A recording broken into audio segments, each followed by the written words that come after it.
Okay, welcome to the Behind the Wings podcast, which has been made by the Student Athlete Advisory Committee.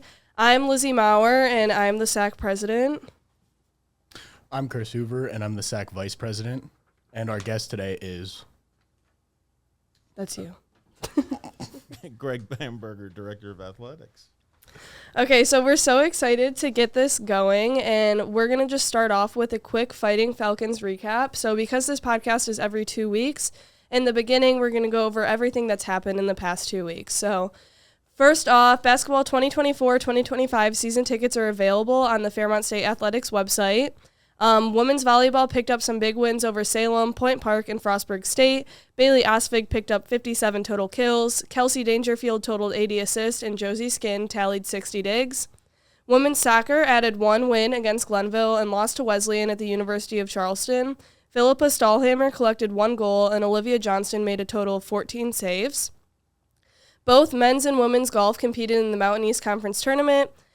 Men ended up placing 5th out of 9. Women's golf finished in 3rd place in the Mountain East, making it their highest placement yet in the championship tournament. Emerson Simmons led Fairmont State with a 3-round total of 254 and finished 10th place out of 35 women. On the men's side, Alex Turkowski finished tied for 7th out of 46 with a 54-hole total of 223. Men's and women's cross country competed in the Carnegie Mellon Invitational, placing 12th in the men's and 10th in the women's. On the women's side, Carolina Jaquez ran the 5K course in 19 minutes and 13 seconds, and Bailey DeMoss led the men's side as he placed 15th with a time of 26:25. Lastly, the football team picked up an on-the-road win against the Wesleyan Bobcats with a final score of 40-21.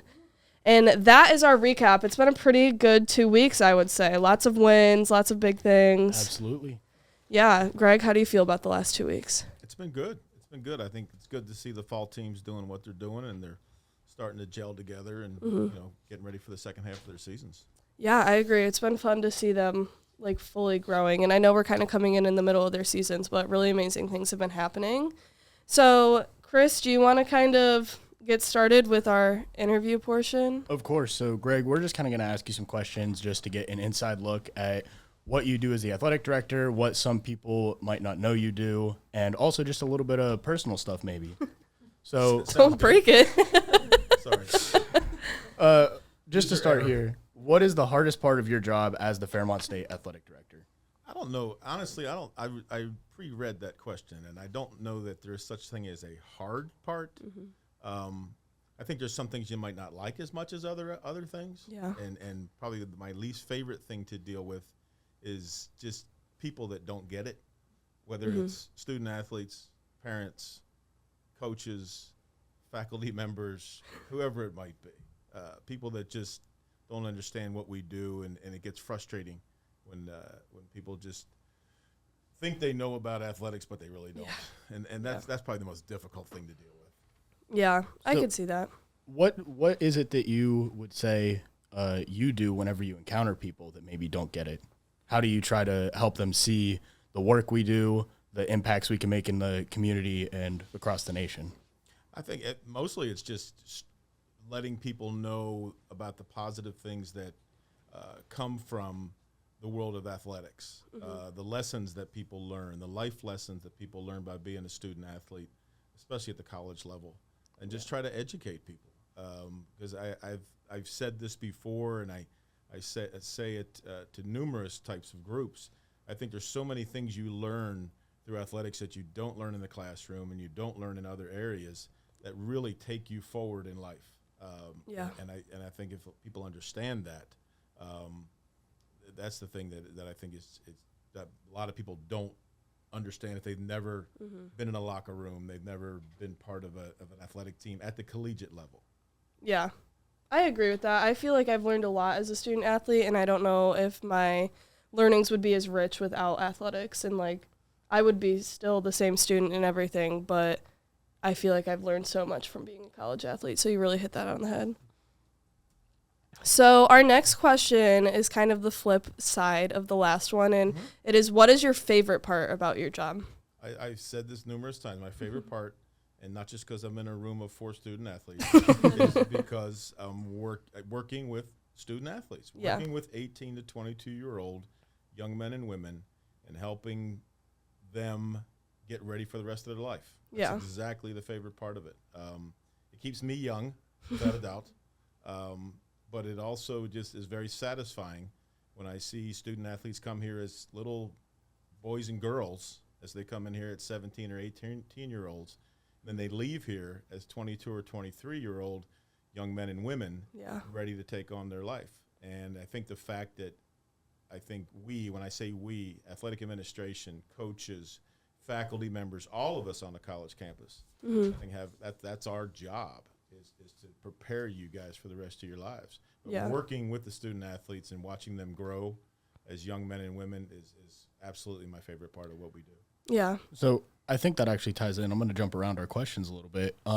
How do you and the other administrators balance that emphasis on athletic performance, academic achievement, but also encouraging student athletes to put themselves and their needs in that balance as well? I think it's just, and I think that's a beautiful thing, first of all, of Division II. At our level, community is very important. Most of our institutions that are Division II are located in communities like Fairmont. Yeah. Okay, small, sometimes rural. I wouldn't call us exactly rural, but somewhat. Communities that are built around that institution, and the institution is built around that community. Many of our schools at the NCAA Division II are former state teachers' colleges, normal schools, as they used to call them long time ago, that were built around education. But they really were built around the community. But because of that, I think that's really the beautiful thing of Division II. I've worked at all levels as a coach, but as an administrator, my administrative experience has always been at NCAA Division II institution because I believe it is the best mix of what is necessary to really educate student athletes in all the main areas. I think it's important. Obviously, we stress, as you guys know, you stress your academic performance. Obviously, you have to be eligible, you have to be performing well, you have to be a full-time student. Obviously, we want to be successful athletically. I mean, we wouldn't be in athletics if we wouldn't want to be successful. Yes, we want to beat people. We want to win. We want to win as much as we can. But we also want to learn from that experience. And then I think the other thing that's important is what I'll call the social/community part of our lives. Okay, I think it's important that student athletes learn how to learn about their social life, whether it's I'm not going to say it's go party all the time, but in all honesty, I mean, that's part of the growing process. Yeah. Okay, is learning that and learning what the value that comes out of that. And then the community part, community service, which a lot of us, all the teams do in some respect. And I think that's extremely important, that the community knows how important that they are to us and that we are to them. And I think we do have that kind of thing here at Fairmont.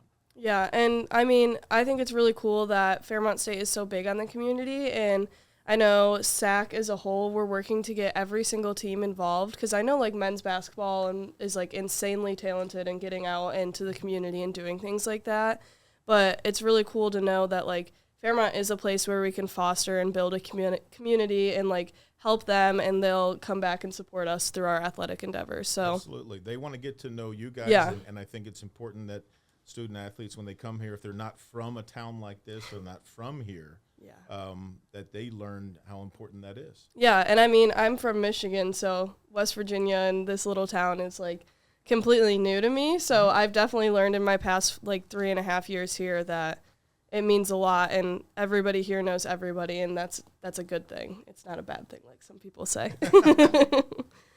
So kind of moving away from that, we want to know, what is a big project you are currently working on? Well, one of the biggest projects we're working on is trying to improve our facilities. Yeah. When I say improve, we are absolutely outgrowing the Feaster Center. There's many teams, including the two that are in the room with me right now, that do not have dedicated locker rooms. That's something that we need to address at some point. But also just our field space issue. We don't have a lot of flat ground here, as everybody knows. But there is a flat ground space, what we call the hole, or the practice field, as you want to call it. And we are working on trying to raise the funds that we will need to make that an artificial turf surface for some of our teams, for our recreation teams, just for general play. Yeah.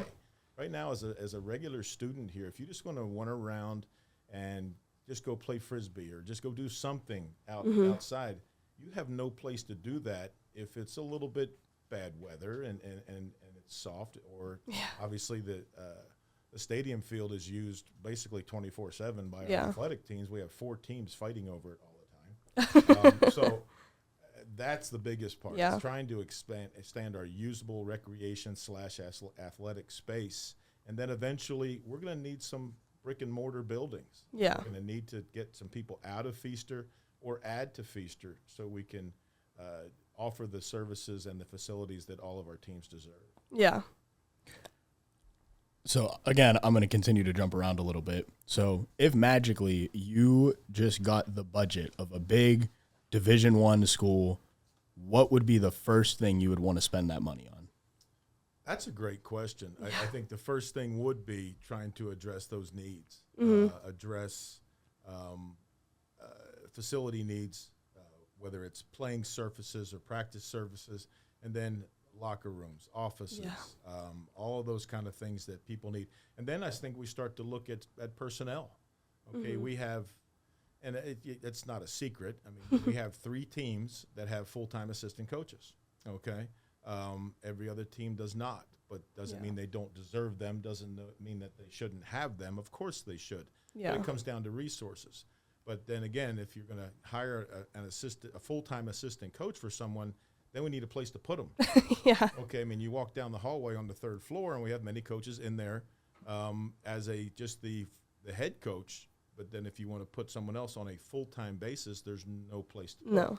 So that'd be the next thing that we want to look at. So it'd really be just those facilities, personnel, to be able to do it the right way. And I know that is Dr. Davis's wishes.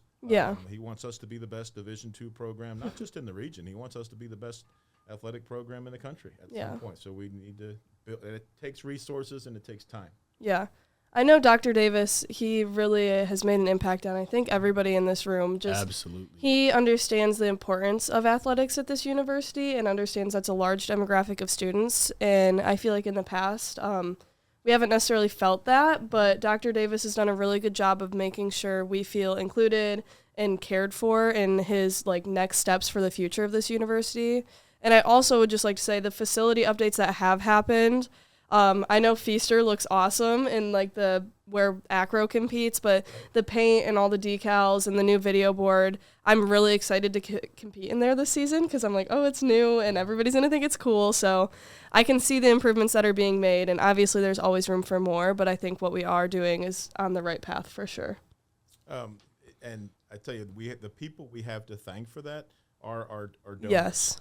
Mr. Cava, I mean, it's no secret, Mr. Cava has his name on the court, but he has his name on that in that room. Yeah. And his support has been tremendously appreciated.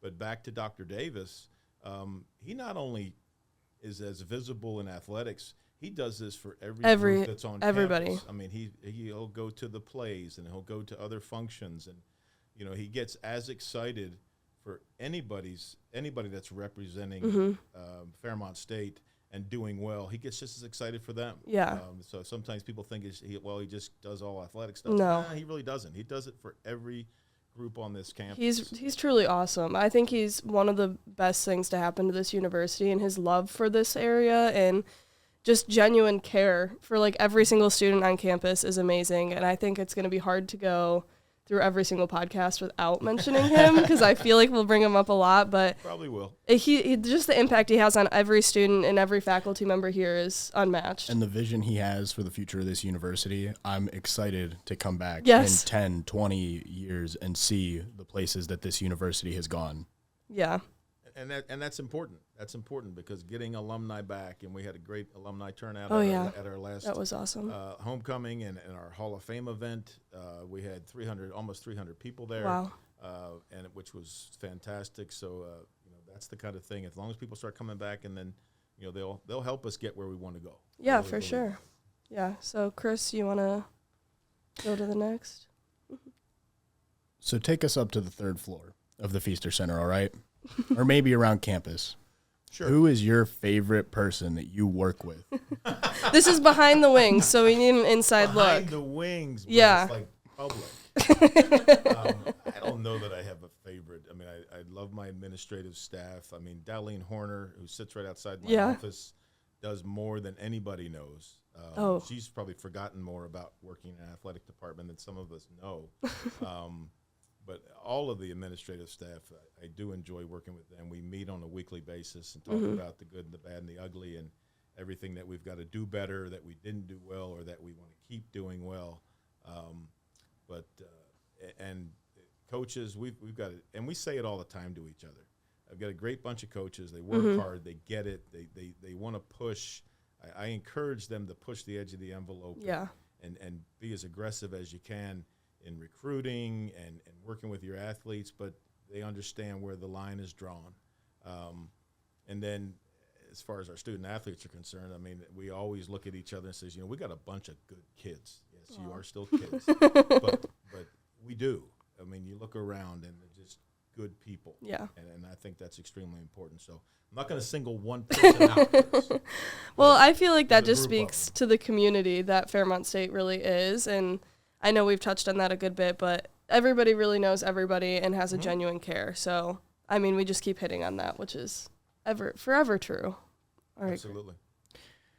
Before you leave Fairmont State, what is something that you want to accomplish, or it could be something that you have already accomplished, that you hope will leave a lasting impact on this university and its athletes?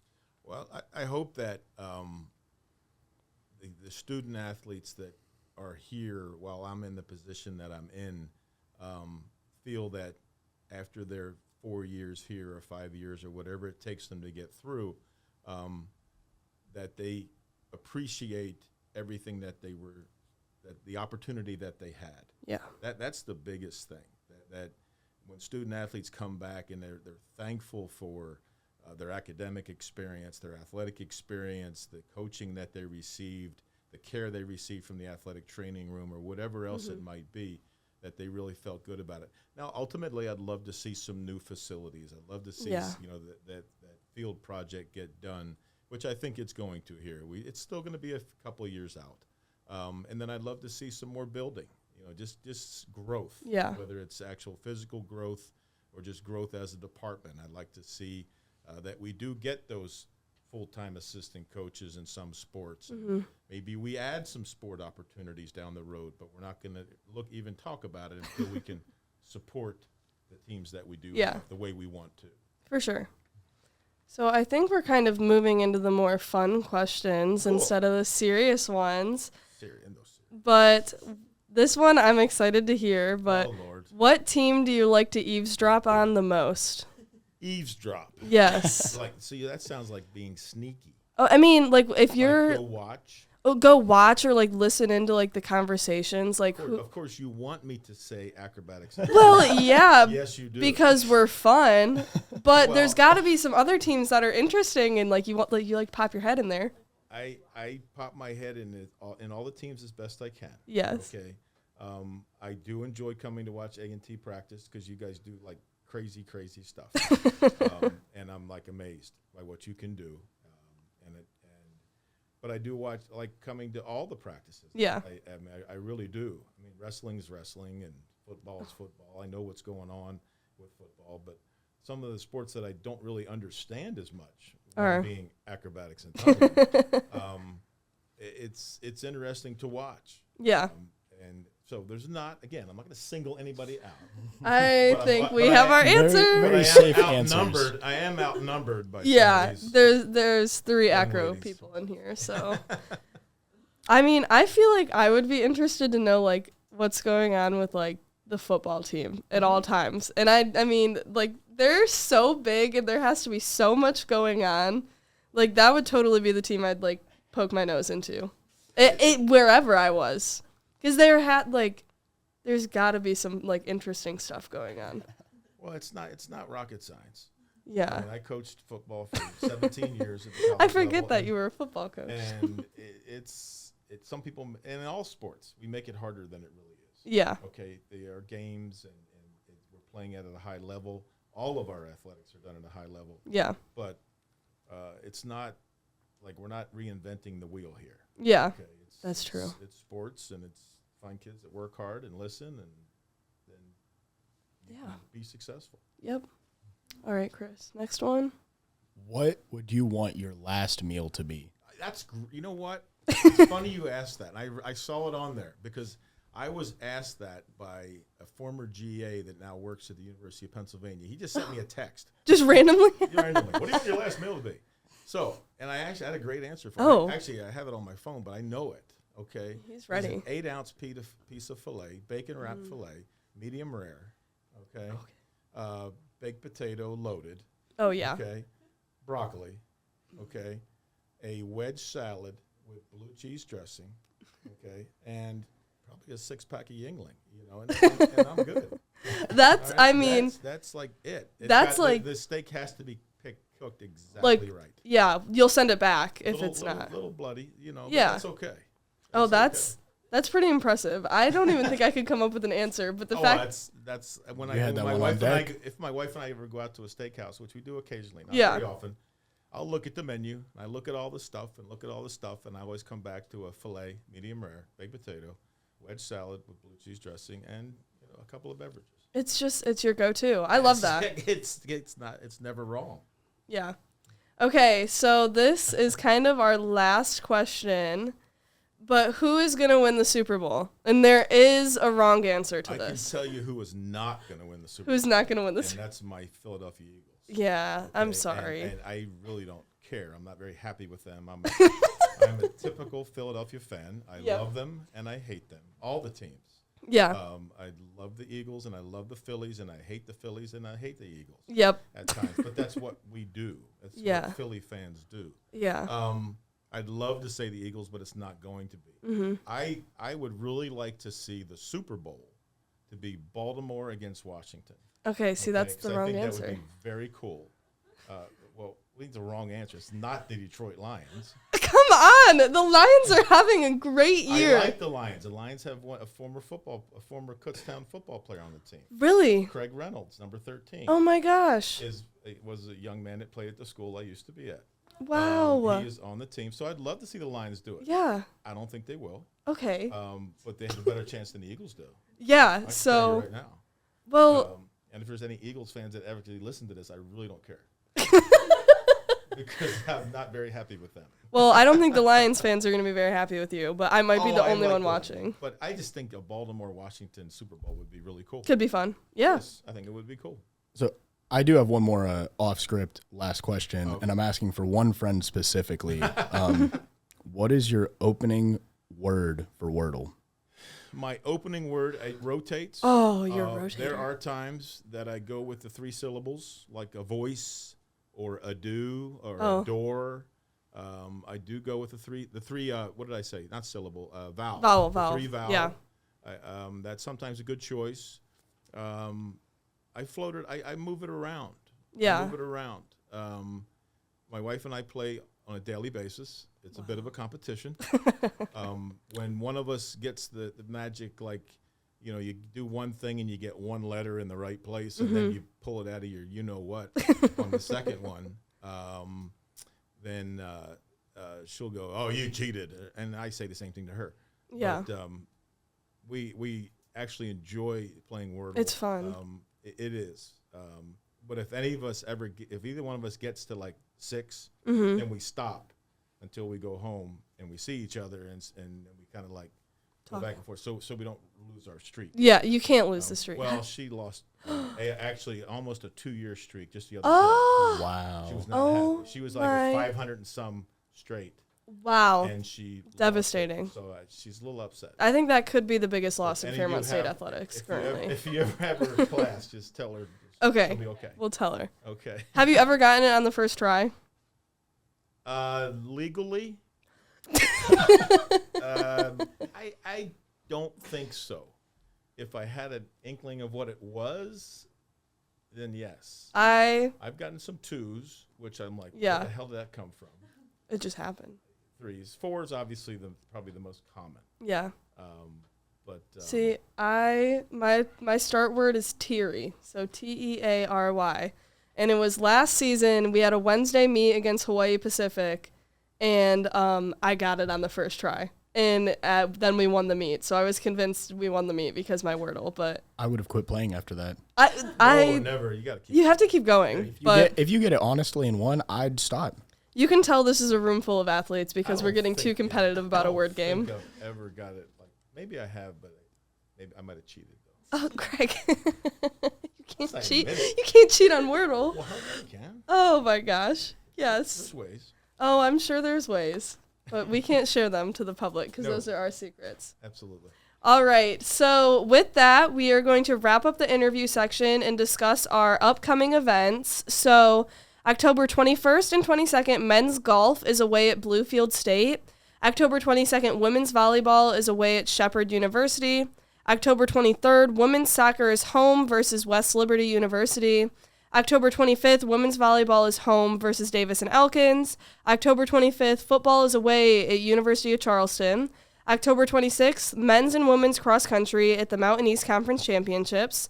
October 26th, women's volleyball is home versus West Virginia Wesleyan. October 27th, women's soccer is away at Wheeling. October 27th, wrestling is hosting their Maroon versus Gray Wrestle-Off. October 28th, women's and men's swimming is home versus Frostburg State University. October 29th, women's volleyball is home versus Wheeling. October 30th, women's soccer is away at Salem. November 1st, women's volleyball is away at Concord. November 2nd, wrestling is away at Glenville State Invitational. November 2nd, football is home versus Concord University. November 2nd, women's and men's swimming is home versus Davis and Elkins College and Salem University. November 3rd, women's soccer is home versus Point Park University. And November 4th, women's volleyball is home versus Salem. So those are our upcoming games. I know that's a lot. But Greg, which game are you most looking forward to? The next one. The next one? Whatever the next one is. Okay. Great answer. It sounds like we're going to be very busy. We are very Absolutely. busy here, We do so enjoy all yes. the sports. But yeah, absolutely. Whatever the next one is. I love is my that. favorite. I agree. Yes. Well, Greg, we do want to thank you for your Yes, time thank and you so getting much. us in with your busy schedule. And we want to thank everyone for listening at home. Make sure you follow our athletics Instagram at FS Falcons and our SAAC Instagram at Fairmont State_SAAC. We will be back here on November 4th with our next guest, and don't miss what's going on behind the wings. Yay! Good job. That was fun.